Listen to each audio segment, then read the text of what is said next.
(23장) 12절부터 (35절까지) 저와 한 절씩 읽도록 하겠습니다. 날이 새매 유대인들이 당을 지어 맹세하되 바울을 죽이기 전에는 먹지도 아니하고 마시지도 아니하겠다 하고,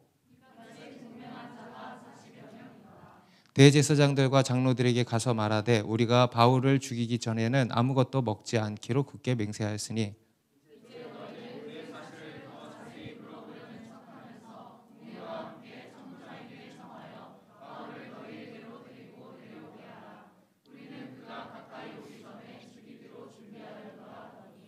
바울의 생질이 그들이 매복하여 있다 함을 듣고 와서 영내에 들어가 바울에게 알린지라.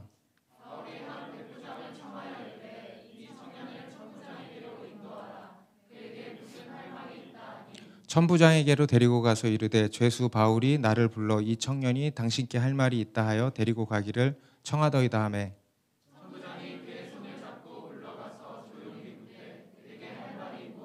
대답하되 유대인들이 공모하기를 그들이 바울에 대하여 더 자세한 것을 묻기 위함이라 하고 내일 그를 데리고 공회로 내려오기를 당신께 청하자 하였으니,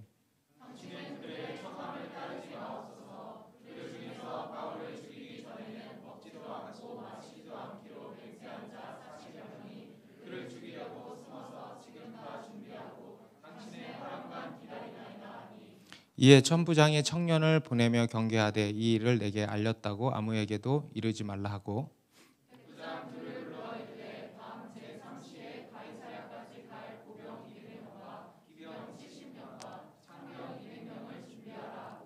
또 바울을 태워 총독 벨릭스에게로 무사히 보내기 위하여 짐승을 준비하라 명하며, 글라우디오 루시아는 총독 벨릭스가 각게 문안하나이다.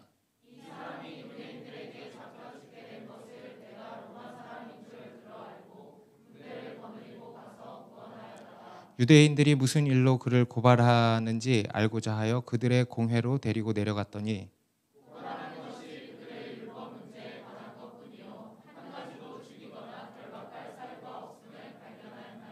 그러나 이 사람을 해하려는 관계가 있다고 누가 내게 알려주기로 곧 당신께로 보내며 또 고발하는 사람들도 당신 앞에서 그에 대하여 말하라 하였나이다 하였더라.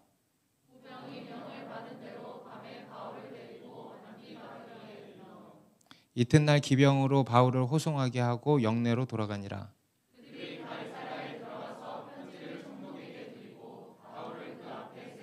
총독이 읽고 바울더러 어느 영지 사람이냐 물어 길리기아 사람인 줄 알고 이르되 너를 고발하는 사람들이 오거든 내 말을 들으리라 하고 헤롯 궁에 그를 지키라 명하니라. 아멘. 네, 우리는 지금 바울의 예루살렘에서의 마지막 여정을 이제 살펴보고 있습니다. 이 바울의 마지막 이 여정 가운데 두드러지게 나타나는 것은 우리 하나님의 호위하심이었다 그랬죠. 그래서 이러한 전쟁통 같은 상황 속에서 하나님께서는 바울을 철저히 지키시고 보호하고 계신다라는 겁니다. 심지어 오늘 이 본문에는 보니까 이 테러단들이 이제 구성이 된 거죠.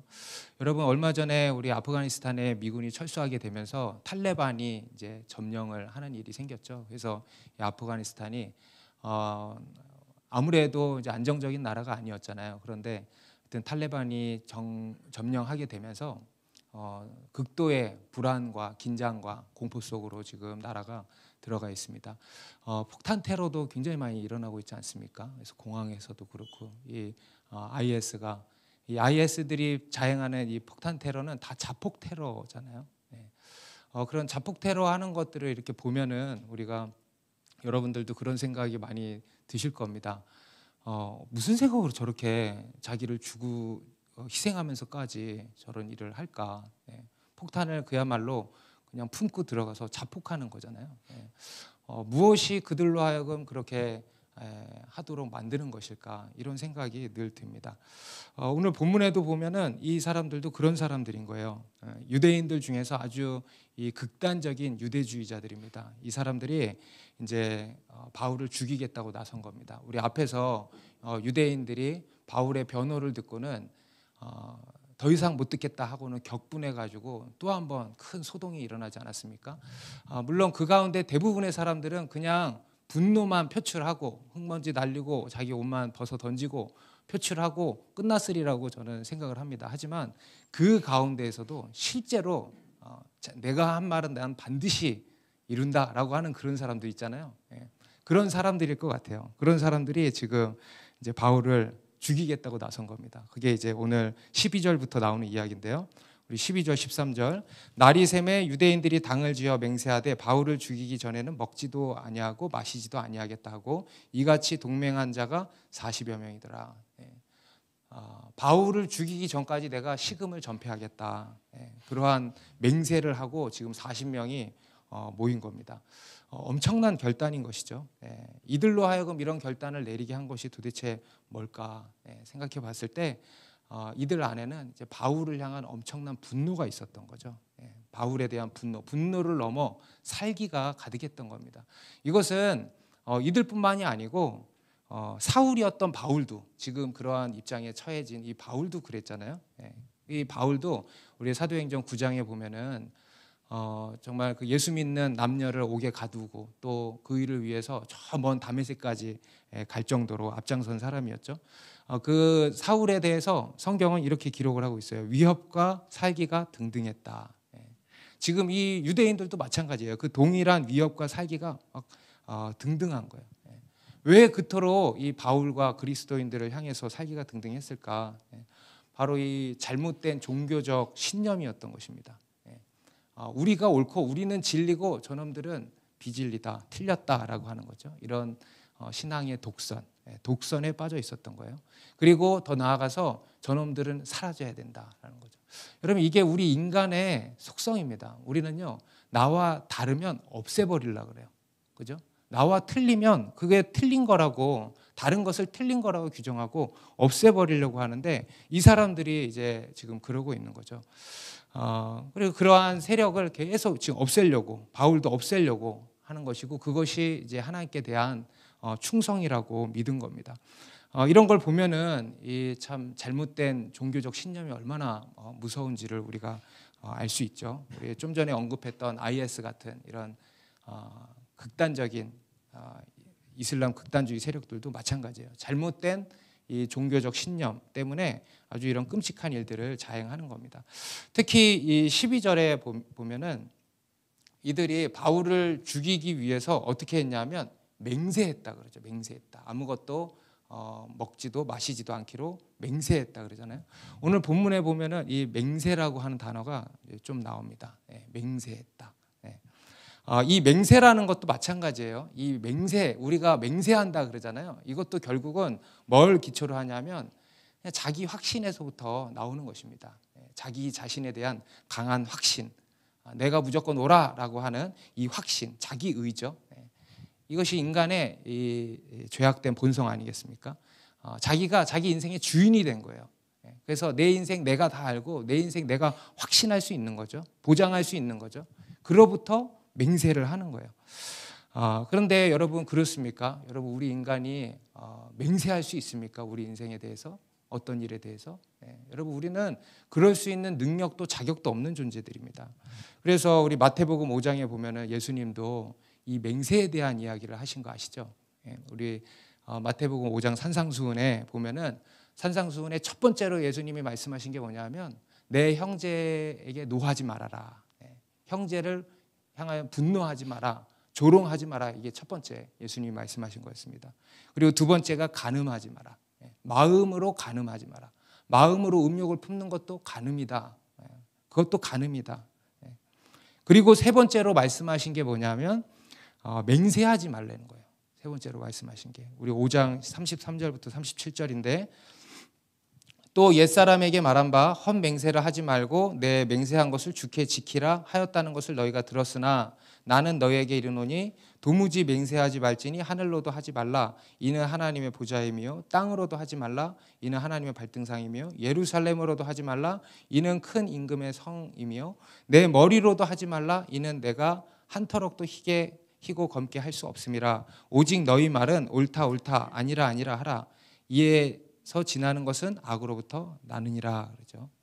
또 옛사람에게 말한 바 헛맹세라 하지 말고 내 맹세한 것을 주께 지키라 하였다는 것을 너희가 들었으나 이것은 뭘 얘기하냐면 이제 모세의 율법을 얘기하는 거죠. 옛사람에게 말한 바. 모세의 율법에는 이렇게 나온다는 거예요. 우리 레위기 19장 12절인데 너희는 내 이름으로 거짓 맹세함으로 내 하나님의 이름을 욕되게 하지 말라. 나는 여호와이니라. 그러니까 거짓 맹세하지 말아라. 이 얘기를 이제 한다는 거예요. 그리고 맹세를 했으면 반드시 지켜라라고 모세의 율법에는 나오지만은 나는 너희에게 다시 이렇게 말한다. 도무지 맹세 자체를 하지 마라 이거예요. 맹세 자체를 하지 마라. 그 당시에 유대인들은요 허구한 날 맹세했어요. 지금도 봐봐요. 맹세하고 있죠. 제가 볼 때는 이 사람들 그냥 헛맹세한 거라고 좀 봅니다. 진짜 밥 안 먹고 안 마시고 저는 그렇게 생각하지 않아요. 그 당시 이 사람들은요 헛된 맹세를 너무 많이 하고 다닌 거예요. 그래서 내가 맹세하는데 이런 종교적 맹세, 지키지도 못할 맹세, 이런 배경 속에서 지금 말씀하시는 거예요. 맹세 좀 하지 마라. 도무지 맹세 좀 하지 마라. 하늘로도 땅으로도. 하늘이 네 거냐? 땅이 네 거냐? 네 것도 아니면서 왜 맹세하냐? 심지어 머리카락으로도 하지 마라. 머리카락도 네 게 아니다. 너희는 맹세할 자격도 또 능력도 없다. 그냥 있는 사실에 대해서 옳다, 아니다 라고만 얘기해라. 그 이상 지나는 것은 다 죄악된 것이다. 악한 것에서부터 나오는 거다. 이렇게 말씀을 하신 거예요. 맹세하지 말라는 거예요. 오늘날 우리도 그렇지 않습니까? 우리도 보면은 맹세한다. 내가 장담한다. 또 뭐예요? 이러면 내 손에 장을 지진다. 뭐 이런 얘기들. 이게 다 맹세하는 거예요.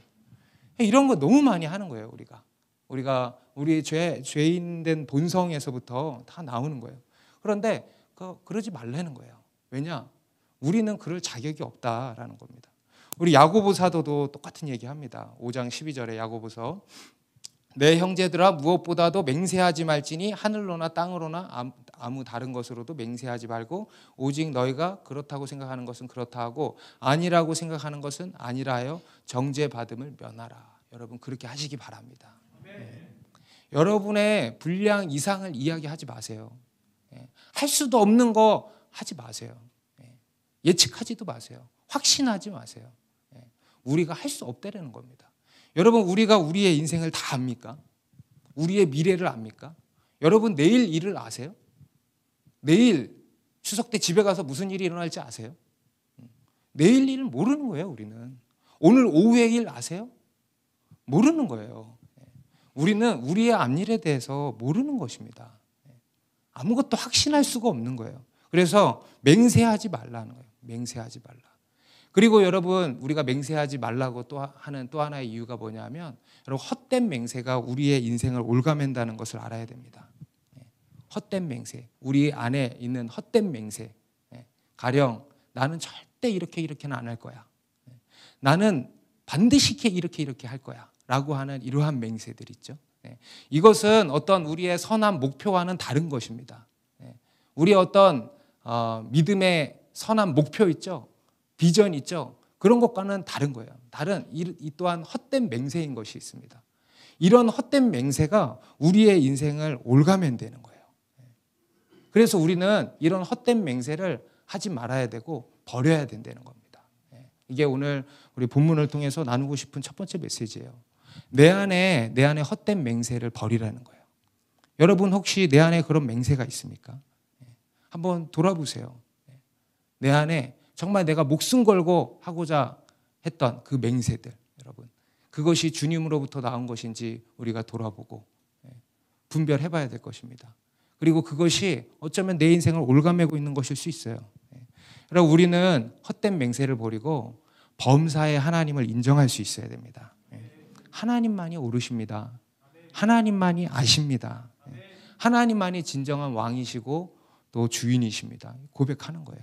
이것만이 우리가 할 수 있는 유일한 일인 겁니다. 나의 유한함을 인정하고 하나님 앞에 무릎을 꿇는 거. 이런 헛된 맹세를 버리시기 바랍니다. 그리고 두 번째로 오늘 이 유대인들을 통해서 이 유대인들은요 첫 번째로 맹세를 했다는 거예요. 그리고 두 번째로 이들을 통해서 볼 수 있는 세상의 모습은 뭐냐면 이 세상에는 온갖 간계가 난무하고 있다는 거예요. 간계. 여러분 간계. 오늘 30절에도 나오죠. 그러나 이 사람을 해하려는 간계가 있다고 누가 내게 알려줬다. 간계. 사전에 찾아보니까 간사하고 교활한 꾀라고 나와 있어요. 간사하고 교활한 꾀. 특히 이 땅의 하나님의 백성들, 이 땅의 교회를 없애려는 간계들이 끊임없이 펼쳐지고 있다는 거예요. 오늘 지금 이 본문이 보여주는 게 바로 그겁니다. 우리 14절, 15절에 보면 대제사장들과 장로들에게 가서 말하되 우리가 바울을 죽이기 전에는 아무것도 먹지 않기로 굳게 맹세하였으니 이제 너희는 그의 사실을 더 자세히 물어보려는 척하면서 공회와 함께 천부장에게 청하여 바울을 너희에게로 데리고 내려오게 하라. 우리는 그가 가까이 오기 전에 죽이기로 준비하였노라 하더니, 그 이제 구성된 테러단들이 그 유대교 대제사장과 장로들, 지도자들에게 찾아가서 그렇게 이제 이야기를 한 거예요. 공회와 짜서, 당신들은 공회와 짜서 천부장에게 가가지고 이런 요청을 해라.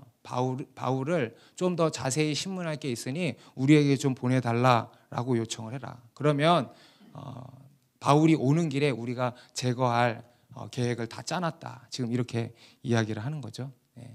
여러분, 사실 이러한 계략은요, 이번만이 아니고 바울의 그 사역 여정 가운데 끊임없이 있어 왔던 일이죠. 우리 앞에서도 보면은 바울을 죽이려는 간계가 늘 있어 왔습니다. 그래서 우리 앞에 사도행전 20장에도 보면 바울이 에베소에서의 사역을 마치고 마게도냐와 그리스로 갔다가 다시 수리아로 갈 때 원래 배 타고 가려고 그랬는데 그때 어떤 첩보가 들려왔어요? 바울이 배를 타면 배에서 바울을 제거하려고 하는 테러단이 있다라는 첩보가 들려와서 이제 급히 경로를 바꿔서 이렇게 육로로 이렇게 가지 않았습니까? 그러니까 그 외에도 늘 바울의 사역 인생 가운데는 이런 테러의 위협에 늘 노출되어 있었다는 겁니다. 이런 간계가 늘 바울 가운데 노출되어 있었다는 거예요. 그래서 우리 사도행전 20장 19절에서도 보면은 바울이 이런 고백을 이제 한 겁니다. 곧 모든 겸손과 눈물이며 유대인의 간계로 말미암아 당한 시험을 참고 주를 섬긴 것과, 유대인의 간계로 말미암아 당한 시험을 참고, 유대인의 간계로 말미암아 당한 시험이 상당했다라는 것을 보여주는 거죠. 그런데 이제 그때마다 하나님께서 어떻게 하셨냐? 그 간계를 다 드러내 주시고 어떻게든 알려주시고, 오늘도 알려주시잖아요. 그죠? 다 드러내 주시고 숲으로 돌아가게 하신 거예요. 바울로 하여금 피할 길을 내어주셨다는 겁니다. 하나님께서 다 아신다는 거예요. 다 보고 계신다는 거예요. 그리고 철저히 지키시고 보호하셨다는 겁니다. 여러분, 이것은 단순히 바울의 인생만이겠습니까? 아니죠. 이 세상을 살아가는 우리 모두가 마찬가지예요. 이 세상을 살아가는 모든 하나님의 백성들, 이 땅의 교회 가운데 찾아오는 일들입니다. 우리 성경에 나오는 여러 믿음의 사람들 보면 알 수 있죠. 그들의 인생 가운데 하나같이 찾아온 게 바로 이겁니다. 원수의 간계로 말미암아 시험당하는 일들이 늘 있었어요. 늘 이런저런 간계가 찾아오고 펼쳐졌다는 거예요. 그리고 그 가운데서 하나님께서 전적으로 그들을 구원해 주시고 보호해 주신 이야기들이 다 담겨 있지 않습니까? 우리 대표적으로 야곱의 인생도 보세요. 14년을 그 외삼촌 라반의 집에서 라반의 간계에 빠져 사는 거죠. 그죠? 라반의 그런 간계에 빠져서 살지만 하나님이 그 가운데에서도 다 지키시고 보호하시고 나중에는 다 챙겨주셔서 어마어마하게 끌고 나가게 하시지 않습니까? 우리 요셉도 형들의 간계에 빠졌어요. 그래서 애굽의 노예로 팔려갔고, 또 애굽에서도 보디발의 아내의 간계에 빠졌어요. 그래서 십수년을 감옥에 던져졌습니다. 그런데 그 가운데서도 하나님이 다 아시고 다 보시고 하나님이 일하시는 거예요. 그 가운데서 하나님이 요셉을 총리로 다시 일으키시지 않습니까? 우리 다윗의 인생도 그렇죠. 우리 사울이라고 하는 형편없는 왕 밑에 있으면서 얼마나 많은 그런 억울한 일들을 당했습니까? 사울의 간계가 늘 바울 인생을 따라다녔잖아요. 사울의 간계로 계속 바울이 시달렸어요. 그런데 하나님께서 그 가운데 바울을 보호하신 거죠. 사울의 간계를 때때마다 드러내시고, 그리고 다윗을 철저히 지키시고 보호하신 거 아니겠습니까? 우리 에스더서에도 보면은 유명한 그런 이야기가 나오지 않습니까? 에스더서 3장에 보면은 아각 사람 이 하만이라고 하는 사람이 이제 왕이 높여서 되게 고위직이 됐는데 모르드게라고 하는 이 유다 사람이 자기 보고 인사도 안 하는 거야. 그러니까 엄청 열받는 거죠. 그래가지고 이 모르드게가 그 하만이 모르드게 하나만 딱 제거하면 될 것을 그걸로도 분이 안 풀려가지고 유다 민족을 건드리기 시작한 거예요. 그래서 유다 민족을 다 말살시켜 버려야겠다. 그래서 왕에게 이제 아첨을 해서, 아마도 왕에게 아첨해가지고 고위직에 올라간 것 같아요 보니까. 그래서 왕에게 아첨을 해가지고 왕을 반역한다는 이유로 이 유다 민족을 말살하려는 그러한 조서를 왕으로 하여금 쓰게 만들죠. 그렇게 해서 유다 민족이 다 말살될 뻔한 위기에 처하지 않습니까? 그때 이 모르드게와 또 왕비가 된 에스더 할 수 있는 게 뭐가 있었겠습니까? 오직 금식하면서 기도한 거예요. 그리고 금식하면서 기도한 끝에 놀라운 일이 벌어지죠. 하나님께서 그 상황들을 역전시키셔가지고 하만이 모르드게를 달려고 세워놨던 나무에 하만이 달리게 하신 거죠. 하나님께서 이렇게 역사하신 거예요. 이런 악한 관계가 있지만 그 가운데서 하나님이 지키시고 보호하셨다는 거예요. 다니엘과 세 친구들도 마찬가지죠. 바벨론 왕궁에서 왕의 총애도 받았지만 동시에 여러 질투와 시기를 받고 하면서 여러 악한 이들의 관계에 빠지지 않았습니까? 하지만 그 가운데 하나님이 다 보시고 아시고 건져주신 거예요. 이것이 이 믿음의 사람들의 여정 가운데 있었던 일들입니다. 우리 시편에도 보면은 그런 이야기들이 많이 나와요. 우리 시편 1편 1절에도 이렇게 시작합니다. 복 있는 사람은 악인들의 꾀를 따르지 않는다. 악인들의 꾀. 무슨 말입니까? 악인들의 꾀. 악인들의 특징이 이거예요. 악인들의 특징. 악인들은 꾀로 산다는 거예요. 꾀. 관계죠, 관계. 끊임없이 관계를 펼치고 그 관계로 사는 거예요. 우리 시편 2편 1절도 마찬가지입니다. 어찌하여 이방 나라들이 분노하며 민족들이 헛된 일을 꾸미는가? 세상의 군왕들이 나서며 관원들이 서로 꾀하여 여호와와 그의 기름 부음 받은 자를 대적하며. 우리 시편 3편도 1절 여호와여 나의 대적이 어찌 그리 많은지요? 일어나 나를 치는 자가 많으니이다. 4편도 인생들아 어느 때까지 나의 영광을 받고 욕되게 하며 헛된 일을 좋아하고 거짓을 구하려는가? 여러분 놀랍지 않습니까? 시편 1편, 2편, 3편, 4편 다 이렇게 시작하고 있어요. 시편이 쓰여진 배경이 다 뭐냐면 이 세상의 관계가 난무하다는 거예요. 그런 가운데에서 하나님께 구원을 요청하는 거예요. 우리 시편 83편 3절도 그들이 주의 백성을 치려하여 관계를 꾀하며 주께서 숨기신 자를 치려고 서로 의논한다는 거예요. 이게 이 세상이라는 겁니다. 여러분 이 세상이 그렇게 무서운 거예요. 이런 악인들의 관계로 가득한 세상을 우리가 살아가는 거예요. 오늘날도 마찬가지죠. 우리 주변에 보면은 이런 관계들이 얼마나 많이 펼쳐져 있는지 모릅니다. 요즘에 이게 제 귀에만 이런 이야기가 많이 들리는 건지 모르겠어요. 근데 요즘에 사기 맞았다고 하는 사람들이 그렇게 많아. 사기 당했다. 어제도 한 형제가 이야기를 해주는데 이제 자기도 사기를 당할 뻔한 이야기를 해준 거예요. 그래서 자기 이제 고등학교 동창인데 자기 친구가 예전에 한번 전화가 왔대요. 그래서 자기가 사모펀드 아시죠? 500억대 사모펀드를 운영하는데 너도 돈 있으면 투자를 좀 해라. 이렇게 연락이 왔다는 거예요. 그랬더니 이제 이 형제가 근데 너 교회 다니니? 이렇게 물어봤대. 전도하려고 너 예수 믿어? 교회 다니니? 그랬더니 나 옛날에 막 이제 교회 다녔다는 거야. 근데 거짓말인 것 같아 보니까. 그래서 나도 잘 믿고 싶다. 그래가지고는 우리 교회 링크를 매주 보내줬대. 그러니까 이제 그 형제도 그 형제가 아니지. 그 친구도 계속 연락이 온 거예요. 투자 좀 해라. 그럼 이 형제 너 교회 좀 나와라. 우리 교회 너무 좋다. 교회 좀 나와라. 나 와이프랑 한번 상의해 볼게. 너 교회 좀 나와라. 그러면서 계속 있다가 언제부턴가는 연락이 안 오더래. 왜냐하면 전화하면 계속 교회 나오라고 할까 봐 안 한 것 같아. 제가 볼 때는. 그래서 이 형제가 이제 좀 상처가 됐나 봐요. 나를 피하는구나. 그래서 셀에도 막 나눴다 하더라고요. 근데 지난주에 한 또 다른 고등학교 동창한테 연락이 왔는데 야, 나 걔한테 6천만 원 부었는데 잠적한 거야. 사기당한 거야. 사기당한 거야. 고등학교 동창 8명인가가 8명인가 자기 친한 친구. 자기 빼고 다 사기당한 거야. 정말 여러분 놀랍지 않습니까? 여러분 복음 전하는 인생에는 이런 하나님의 호의가 있는 거예요. 복음을 계속 전하니까 비록 교회는 안 나와도 정말 너무 정확한 예화인 거예요. 그래서 그 친구가 이제 지난주에 연락 와서 자기 정말 자살 충동까지 느낀다는 거예요. 고등학교 때 다 1, 2등 하던 친구들이래. 근데 그렇게 이제 당한 거예요. 그래서 이제 또 전도해야 되겠다. 이제 이 형제가 전도하려고 한다고 이렇게 막 그러더라고요. 예. 할렐루야. 예. 여러분 복음을 위하여 사는 인생에 지난주에 그랬죠. 하나님의 호의하심이 있다고. 예. 정말 놀라워요. 여러분 이게 우리가 살아가고 있는 이 세상입니다. 예. 이 세상은요 온갖 관계가 난무한 세상입니다. 예.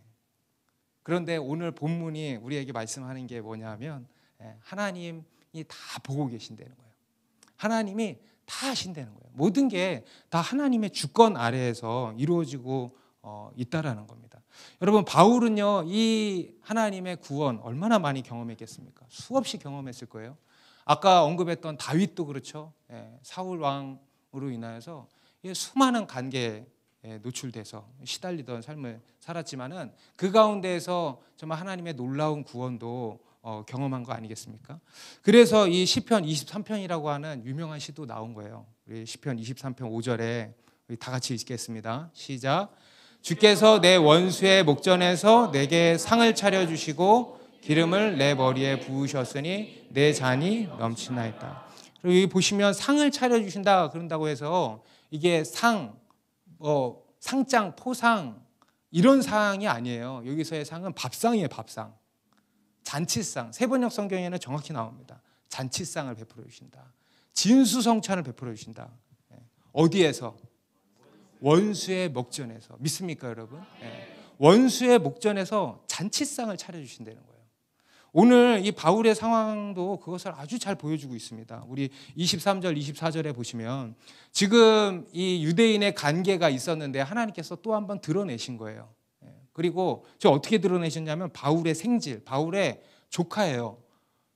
나오지도 않는 바울의 조카가 갑자기 등장하고 있죠. 그러니까 하나님께서 뭐 온갖 방법을 다 동원해서라도 이렇게 일하시는 겁니다. 바울의 생질이 그것을 어디서 이제 듣고는 바울에게 와가지고 알려준 거예요. 그리고 이제 바울이 백부장에게 부탁해서 이 청년을 천부장에게 좀 데려가 주시오. 할 얘기가 있습니다. 그래서 천부장에게 가서 그 첩보에 대해서 이야기를 하죠. 그리고 이제 천부장이 바울을 보호하기 위해서 이렇게 23절에 이런 것들을 이제 준비한다고 나와요. 백부장 둘을 불러 이르되 밤 제3시에 가이사랴까지 갈 보병 200명과 기병 70명과 창병 200명을 준비하라고 또 바울을 태워 총독 벨릭스에게로 무사히 보내기 위하여 짐승을 준비하라 명하며. 여러분 지금 바울은요 신분이 무슨 신분입니까? 이거 18절에 보면 죄수 바울이라고 나오거든요.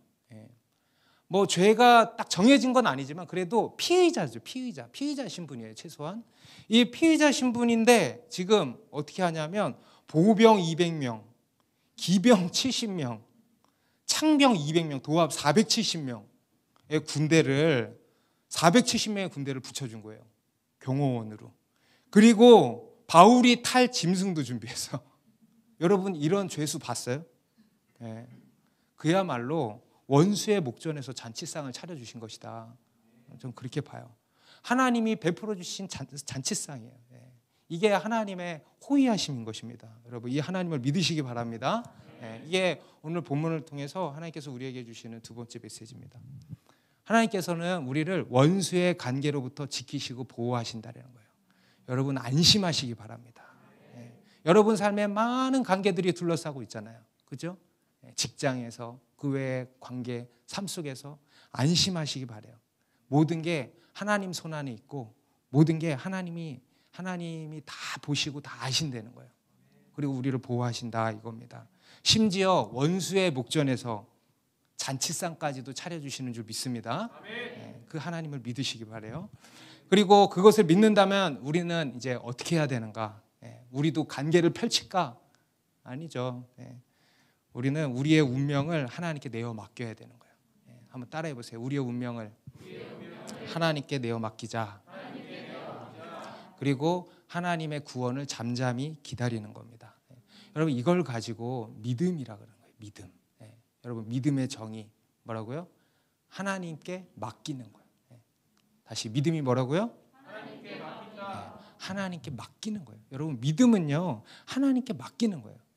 믿음에 대해서 우리가 여러 가지로 정의 내릴 수 있겠지만 저에게 딱 한 가지 정의를 내려고 한다면 이렇게 얘기할 것 같아요. 믿음이란 하나님께 맡기는 거예요. 하나님께 맡기는 거. 맡기는 게 믿음인 거예요. 여러분, 지금 이 사도 바울은요, 예루살렘에 이제 들어갈 때부터 어떻게 한 거냐면 자기 운명을 이제는 하나님께 내어 맡긴 거 아니겠습니까? 그렇죠? 자기의 지금 죽을지 살지 어떻게 될지 모르잖아요. 그것을 그냥 하나님께 내어 맡긴 거예요. 어떻게 될지 나는 모른다 그랬단 말이에요, 바울이. 그 얘기는 뭐냐면 나는 모르지만 하나님께 나는 내어 맡긴다, 이 얘기를 하는 거예요. 여러분, 예수님께서 이 땅 가운데 오신 것도 마찬가지셨습니다. 여러분, 예수님께서 이 땅 가운데 오시고요, 오셔서 예루살렘에 들어가시고 붙잡히시고 그리고 십자가에 달려 죽으셨어요. 이것은 다 우리를 향한 주님의 사랑이죠. 그런데 그와 동시에 이것은 하나님 아버지에 대한 절대 신뢰였던 것입니다. 믿음이에요, 믿음. 곧 하나님께 자기의 운명을 내어 맡기셨다는 거예요. 하나님께 온전히 내어 맡기실 수 있겠습니까, 여러분? 내어 맡기셨다는 거예요. 이게 진짜 신뢰고 진짜 믿음인 거예요. 그래서 우리 누가복음 23장 46절에도 보면은 예수님이 십자가에서 죽으실 때 마지막에 이렇게 고백하신 거죠. 예수께서 큰 소리로 불러 이르시되 아버지 내 영혼을 아버지 손에 부탁하나이다 하고 이 말씀을 하신 후 숨지시니라. 아버지 내 영혼을 아버지 손에 부탁하나이다. 여러분, 이게 믿음이라는 것입니다. 한번 따라해 보세요. 아버지, 내 영혼을 아버지 손에 부탁하나이다. 우리가 돌아가시기 전에 이렇게 고백하고 돌아가십시다. 네. 아버지, 내 영혼을 아버지 손에 부탁하나이다. 그리고 지금 살아가는 우리의 삶 가운데서도 이렇게 고백하는 거예요. 따라해 보세요. 아버지, 내 인생을 아버지 손에 부탁하나이다. 언제만 따라해봐. 아버지, 저 아버지 말고 참 아버지 해봐. 내 진로를 아버지 손에 부탁하나이다. 우리 자매님들만, 미혼 자매님들만 따라해 보세요. 아버지, 내 결혼을 아버지 손에 부탁하나이다. 우리 다 같이 아버지, 내 자녀를 아버지 손에 부탁하나이다. 여러분, 이게 믿음이에요. 이게 믿음. 아버지 손에 부탁하는 거. 아버지 손에 부탁하는 거. 내가 다 정해놓고 이거 해주세요라고 부탁하는 거 말고 그냥 내 운명 모든 거를 아버지 손에 부탁하는 거, 맡기는 거. 이게 믿음이에요. 예수님은 하나님 아버지를 이렇게 믿으셨다는 거예요. 그래서 히브리서 기자도 예수님에 대해서 이렇게 증언하는 겁니다. 히브리서 12장 2절에 믿음의 주요 또 온전하게 하시는 이인 예수를 바라보자. 예수님이 누구시래요? 믿음의 주. 이게 굉장히 독특한 표현이거든요. 여기서의 주는 창시자라는 뜻이에요. 창시자. 믿음의 창시자. 믿음의 주시라는 거예요. 예수님은 믿음의 주시라는 거예요. 믿음의 온전한 모델이 되신다는 거예요. 예수님이 하나님 아버지를 신뢰하셨던 것처럼 우리도 그렇게 하나님을 믿어야 된다는 거예요. 곧 하나님께 내 운명을 맡기는 거예요. 내 인생을 맡기는 거예요. 여러분, 우리가 죽는다 그러잖아요. 죽어야 산다 그러잖아요. 그죠? 우리가 다 자기 십자가를 지고 우리가 죽었고 죽는 거잖아요. 그죠? 이 죽는 것도 뭐냐면 하나님께 나를 맡기는 겁니다. 예수님이 십자가에서 자기를 내어주신 거 뭡니까? 하나님께 맡긴 거잖아요. 우리가 죽는 것도 마찬가지예요. 순교자 컴플렉스가 아니에요. 내가 죽어야지. 죽는 게 목표가 아니에요. 좋으신 하나님, 선하신 하나님, 최고의 하나님, 아멘? 그 하나님께 내 인생을 맡기는 거예요, 여러분. 맡겨보세요. 그게 죽는 거예요. 우리 며칠 전에도 우리 한 형제님께서 오랜만에 저도 이제 본 형제님인데 교회를 이제 딱 찾아오셨어요. 와서 이제 인사도 하고 여러 가지 이제 좀 이야기 나눴는데 이제 온 이유가 뭐냐면 자기 가정에 여러 가지 이제 고민과 걱정이 있어서 오셨대요. 자녀 양육에 있어서도 그렇고 또 뭐 가족 간의 관계에 대해서도 그렇고 여러 가지 이제 고민이 많은 거예요, 보니까. 그래서 어떻게 해야 될지 모르겠다고 계속 걱정도 되고 염려도 된다고 이런 이야기 하시더라고요. 그러다가 자기가 이 인간적인 생각으로는 도무지 답이 안 나와서 3일 전부터 기도를 하기 시작했대요. 놀라운 일이에요, 그 형제님께는. 3일 전부터 기도를 하기 시작했대요. 그래서 제가 속으로 야, 정말 힘든가 보다.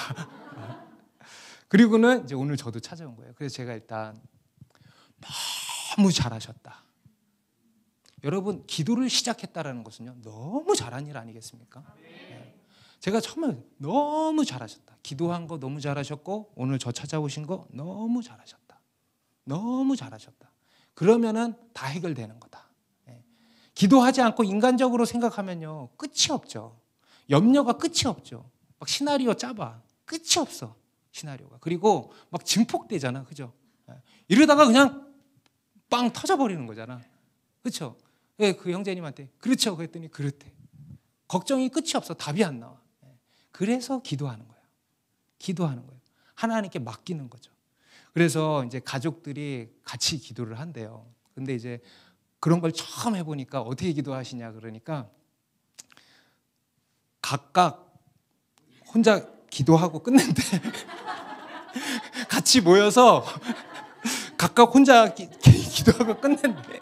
그래서 그것도 좋은데 이왕 모였으니까 같이 좀 하면 좋겠다. 그래서 제가 어떻게 하라 이렇게 코치를 해줬어요. 제가 뭐라 그랬냐면 다른 기도보다 주님께 맡기는 기도를 하시라. 기도는 주님께 맡기는 거다. 그래서 기도 제목들이 많이 있지만 그 기도 제목들을 다 그냥 막 쏟아놓는 그런 시간이 되지 않았으면 좋겠다. 하나님께 맡기라. 자녀 하나님께 맡기라. 그래야 자녀가 산다. 자녀를 내가 움켜쥐면 자녀가 죽는다. 하나님이 일하시는 거 내가 부모가 가로막는 거다. 자녀를 맡기라. 그러면 잘 되는 거다. 그렇지 않겠냐 이렇게 그런 것 같대. 그래서 그 기도를 하시라 그랬어요. 그러면서 이제 제가 모세의 이야기를 이제 했습니다. 모세의 어머니 요게벳. 요게벳 하니까 눈동자가 흔들려. 요게벳이 누구지? 그래서 모세의 어머니 알죠? 모세 알아요.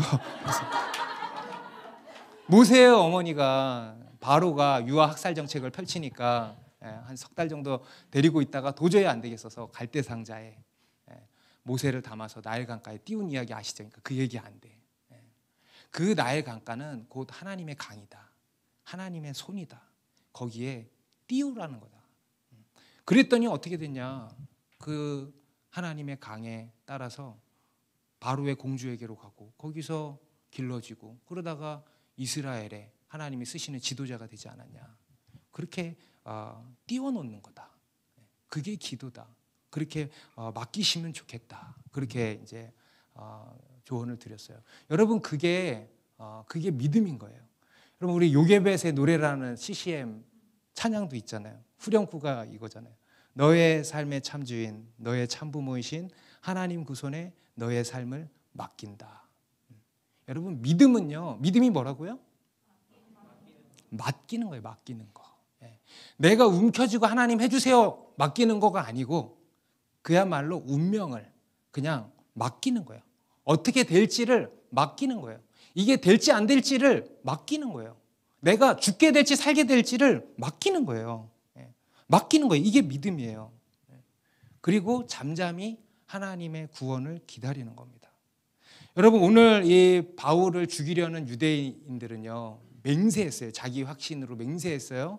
자기 지혜로 간계를 펼쳤어요. 간사하고 교활한 깨를 부렸습니다. 하지만 반대로 바울은 그것을 다 알면서도 하나님께 자신의 운명을 맡긴 거 아니겠습니까? 하나님께 맡겨드린 거예요.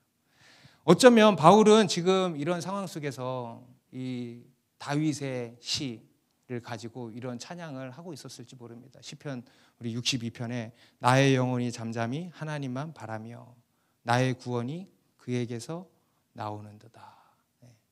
이 찬양으로 하나님께 찬양을 올려드리고 있었을 거라는 생각이 들어요. 여러분 믿음은요 주님께 맡기는 것입니다. 여러분의 인생을 주님께 맡기세요. 지금 여러분들의 여러 문제들이 있습니까? 여러분 그 문제를 해결하기 위해서는 어떻게 해야 되는가? 주님께 맡겨야 돼요. 믿음은 맡기는 거예요. 이게 또 기도예요. 여러분, 기도는 주님께 맡기는 게 기도 아니겠습니까? 계속 맡기는 거예요. 여러 문제가 생기면 맡기는 거예요. 내 진로 문제, 결혼 문제, 가정의 문제, 자녀의 문제, 얼마나 문제가 많아요? 맡기는 거예요. 여러분 삶에 실질적으로 이런저런 관계에 시달리고 있습니까? 그런 것도 얼마나 많아요. 우리 삶의 여러 관계 속에서 상대방이, 이 세상 사람들이 펼치는 관계들이 얼마나 많습니까? 그 가운데에서도 우리는 어떻게 해야 되는가? 주님께 맡기는 거예요. 그게 믿음이에요. 믿음으로 나아간다는 게 바로 그런 것입니다. 그럴 때 주님이 우리의 인생을 책임지신다라는 거죠. 주님이 모든 것을 다 아시고 우리를 지키시고 보호하시고 또 우리를 등에 업고 날아오르신다라는 겁니다. 놀라운 하나님의 구원을 경험하게 되는 거예요. 여러분, 이것이 하나님이 호위하시는 인생인 것입니다. 여러분 삶을 주님께 맡기시기 바랍니다. 주님의 품에 한번 뛰어내려 보세요. 아멘. 기도하겠습니다.